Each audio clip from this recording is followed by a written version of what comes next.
Hey, today we're going to look at X-Men number 16. It's X-cutioners Song Part 11. It is the second to the last issue. We're almost done with this 12-part series, and I've been enjoying the hell out of this, revisiting this thing. Way back when it first started, I was talking about how this storyline, to me, to my memory, is the last big, major, epic storyline of my initial run of reading X-Men. From the time that I started when I was a lot younger, I was reading the classic X-Men's, learning kind of the history of them, and then I had started on Uncanny X-Men, roughly right at the time when Silvestri was getting done and Jim Lee was taking over. That's where my run of X-Men stories started, and it just went all through Jim Lee's run up into the restart of the X-Men #1 that Jim Lee did, and then when Whilce Portacio took over Uncanny X-Men, and Liefeld on X-Force, and that whole storyline, all the X-Men titles at the time, they were just this juggernaut of unbeatable characters and fun and excitement, and I was on board. I was invested in all these stories a lot, and it was basically all culminating in revealing a lot of stuff about Cable, and specifically his connection to Stryfe, how Liefeld linked Cable and Stryfe together by showing that Stryfe, underneath his armor, looked exactly like Cable. But is it Cable? Was it the same guy? Are they two different guys? What's going on?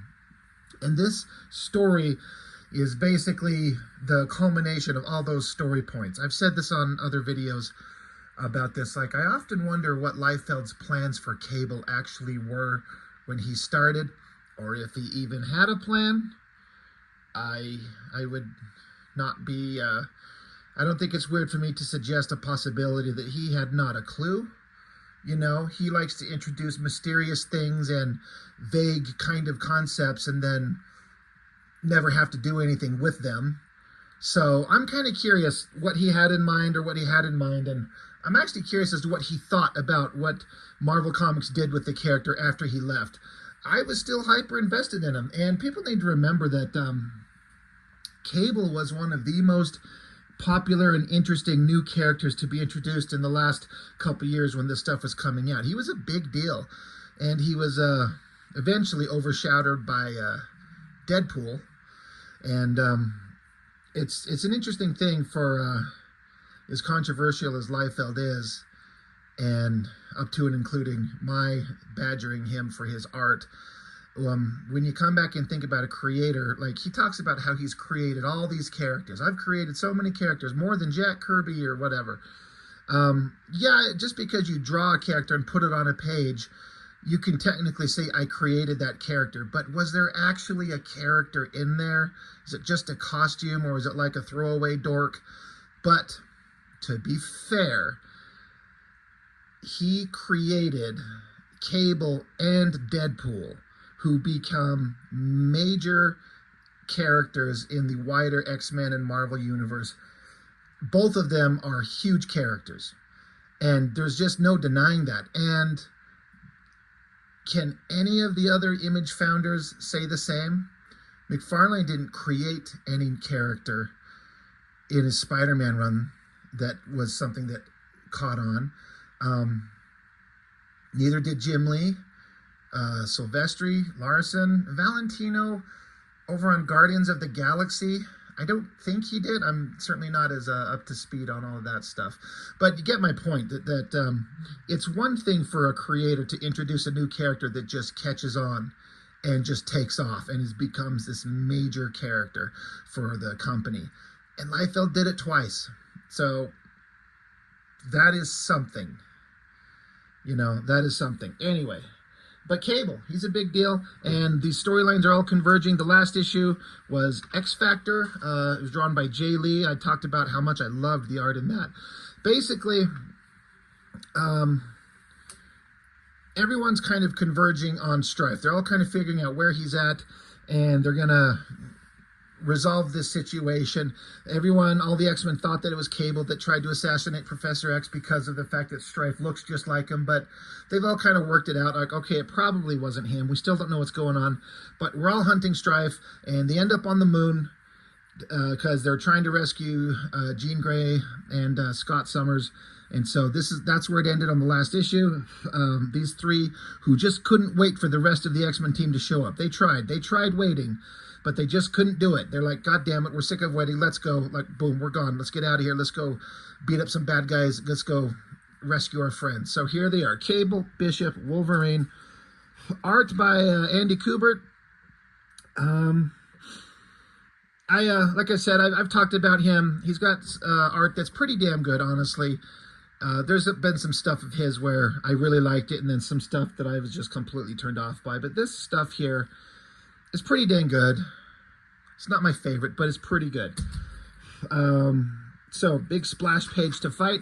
Double splash page as the battle begins. So, Fabian Nicieza, writer, Andy Kubert, he's a penciler, and he inked pages 20 and 23. Are these pages numbered? They are. I'm kind of curious as to which pages that is that he inked.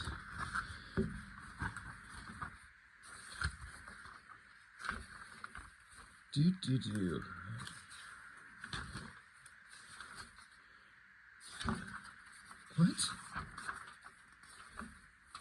Is that a joke? 20 through 23. This is page 19 by the count in the book. So that's page 20, 21, and then this is 22 and 23. So something's goofed up there. Honestly, can't really tell an artistic difference in the inking. And Mark Pennington inker everything else.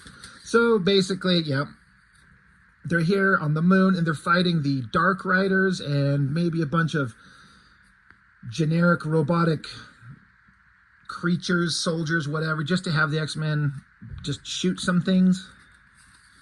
It's a pretty awesome shot of Wolverine. I like the screamy face and the way the mask is drawn. Looks pretty good. So yeah, just get to draw a bunch of action shots, and when they're like faceless robot things, you can have these guys blowing holes in them and Wolverine cutting their arms and legs off, you know, get into some of the violence without them actually, you know, carving up human beings. And they're just having like conversations back and forth. You know, Bishop's like, Wolverine, you're a warrior born and bred, but no, you're not a disciplined soldier. We need to have a coordinated strategy, blah, blah, blah, blah, blah. And Cable's over here like, yeah, we need to have a plan, but blah, blah, you know, it's just kind of, they're just yapping. It's kind of filler to have some action.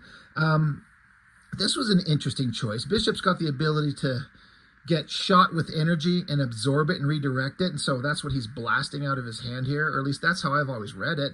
It's just interesting to have his arm positioned at this angle like that, and then the energy blast coming out. Usually you have someone pointing their hand forward and the energy's, you know, going out of their hand directly. That's a really interesting choice. Unless that's somebody shooting him and he's absorbing it, but I always read it as he's blasting from his hand outward, and it's just an interesting choice. It's kind of a, I've never seen any character who's a energy wielder and projecting that energy out from their body done like that, so it stood out. But yeah, Bishop and Cable are kind of talking back and forth, and Bishop's like, Wolverine's not listening. He's and Cable's like, yeah, I know, he's caught up in one of his berserker rages. And while Wolverine's chopping the mask off somebody here, he's screaming, no, I'm not. He's just, I'm not wasting my time yapping while you guys are being philosophical over there. One of the Dark Riders, Gauntlet, shoots down Wolverine, so they keep fighting back. We get a moment to pause. Wolverine's on the ground, all beat up, of course.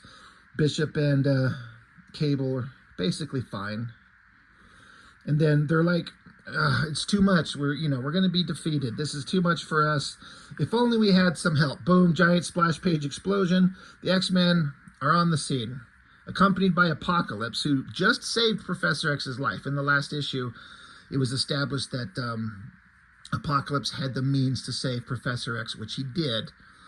And then he provided a spaceship means to get to the moon for the X-Men to help out. And they just arrived just in time. So what do we got? Storm, Archangel, Iceman, Polaris, Havoc, Psylocke. That's a pretty good lineup. So now there's some backup. So now the fighting can continue while Stryfe and Zero look on through like a little holographic projection. And Stryfe is just kind of doing his mumbly Joe nonsense, just talking about such self-righteousness, this chess game, this scenario I would have not anticipated. He just yaps on, trying to be philosophical. It was starting to get a little repetitive and old for me a little bit. It's like talking in these vague phrases that you're just like, we've heard these vague phrases from this guy for like 11 comics now. Can we get past the vague ideas and give us some definitive answers? He says, I find it unsettling, Zero, that after so long, after years built upon years of planning, that I sit here spectator to the very events I manufactured. Odder still that I should have manufactured my own past at all, isn't it? Look at them, he continues while the team keeps fighting. He's just observing. Such a diversity in style of manner. A diversity of style and manner, with all the same overriding and overwhelming goal, to protect, preserve, and perpetuate the foolish dream that Homo superior can coexist in harmony with Homo sapien. But he keeps going, and then this nonsense that he's talking, like, I was actually talking in a previous issue how I kind of liked the things he was saying, but he's just standing around having these same phrases over and over. I'm looking in anticipation for a resolution to everything at this point, is what I'm kind of getting at. He says, how can they fight the inevitability of time? How can they stop the turning of the day, the crashing of the waves? How can they defeat me when I am there tomorrow? Oh, it's so mysterious. What could it possibly be? Please tell us. But no, he still needs to walk around and talk. And, he says, there's still so much to be done, Zero, so much which needs to be said. But words are wasted, aren't you? Words are wasted on you, aren't they, my tongueless valet? Easier to talk to you, though. So much easier, since you never answer. Okay, I feel like it's a little bit of filler, but it's all right. But once again, as has been going on for like almost every issue, Jean and Scott are still captured, and he's still torturing them, and we still don't know why.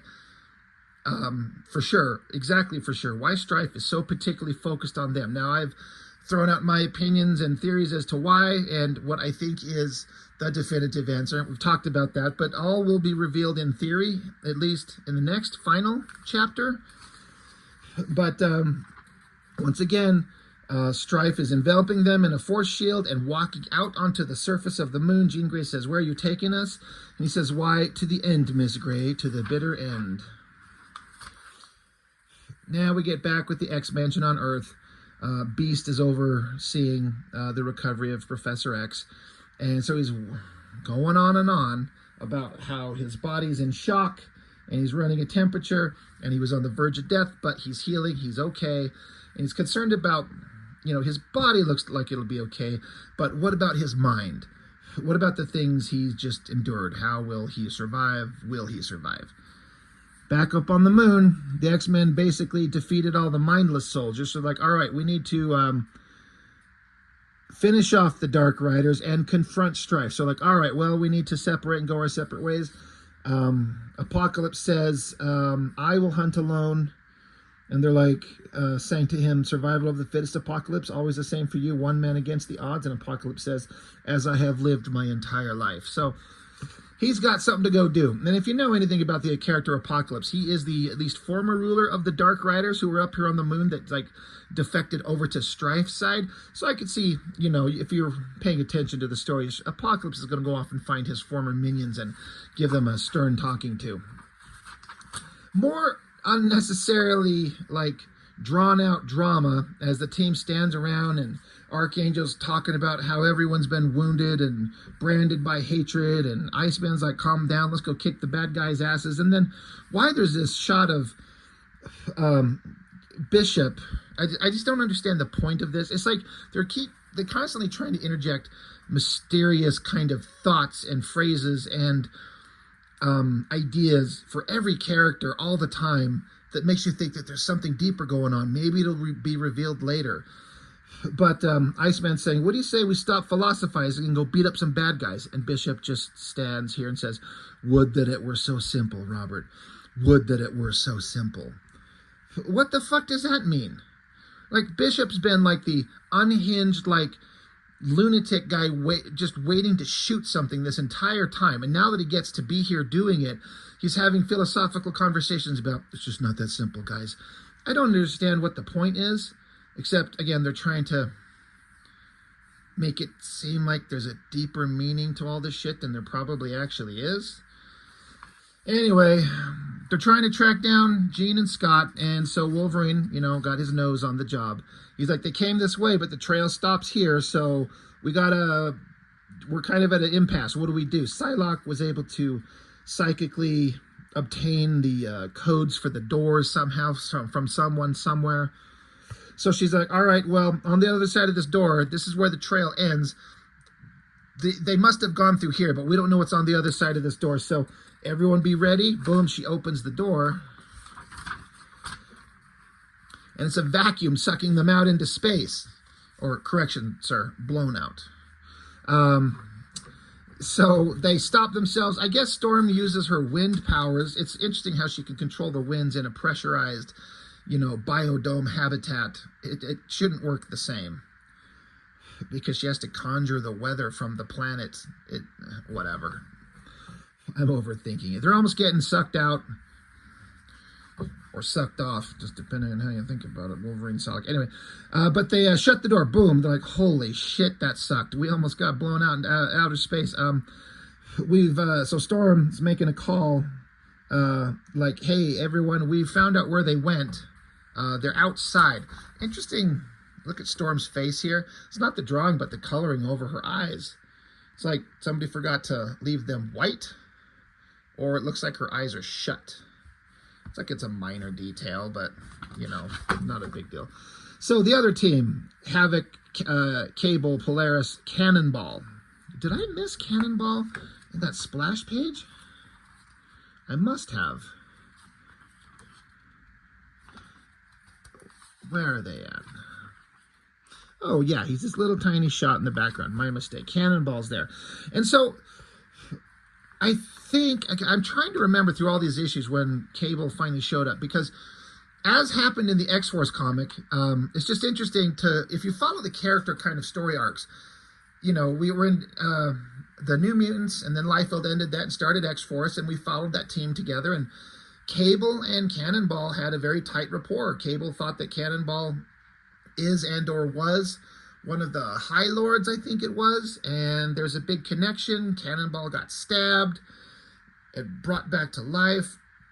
But then, as happened in those X-Force issues, the government and some bad guys attacked X-Force's secret headquarters, and it got all blown up, and they all got separated, and they thought Cable was dead.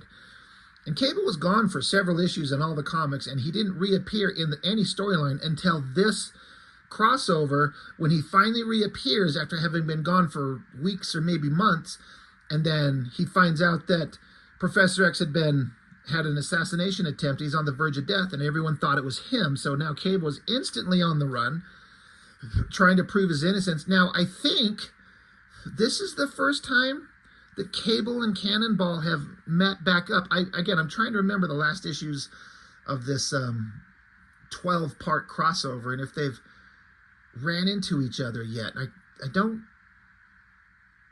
know that they did, but if they did, they haven't had any chance to talk. So the point that I'm getting at, as I'm pausing everything here, is that these two have had a very tight relationship, but Cannonball is confused and pissed off and mad that his former leader, who they've thought he was a bad guy, but then he's been gone, and he's a mystery, and did you betray us, and why have you not tried to contact us? We all dropped everything to follow you in X-Force. You owe us an explanation. So anyway, the point I'm getting at is that there's an interesting kind of like story between these two that needs a resolution that will be showing up eventually.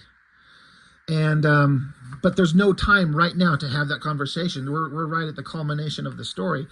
But they're like, well, they find out, like, as Storm has reported, that Jean and Scott are outside on the surface of the moon somewhere. So Cannonball's like, well, Cable can teleport us anywhere we want to go, because that has been established. Cable's got this body slide technology. And Cable's like, actually, I can't. Grey Malkin has to recalibrate the whole matrix and blah, blah, blah, and go through shields, and he won't have the power to do that for a while. And so Cannonball's like, Gray Malkin? Like, what is that? You know, Cannonball thought that Cable was open with him, but Cable was absolutely not forthcoming with all that information. Cable definitely has his secrets, and Cannonball's pissed. He's like, I'm on your team. I'm your number one guy. Why are you not being open with us?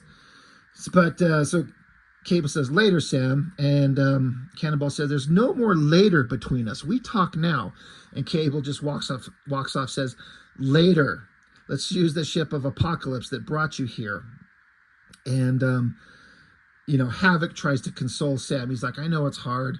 And Cannonball, he's kind of shutting down. He's like, look, no, I don't want to hear it. Let's just go. Let's just get out of here. And Havoc and Polaris are like, man, the relationship that Cable and Sam have got, it's probably not a very great one. So I appreciate the story that's going on there. I was invested in that. So these 2 pages here, basically Apocalypse, who's been barely alive this entire time. I mean, he was in a healing hibernation mode when he was awakened too early.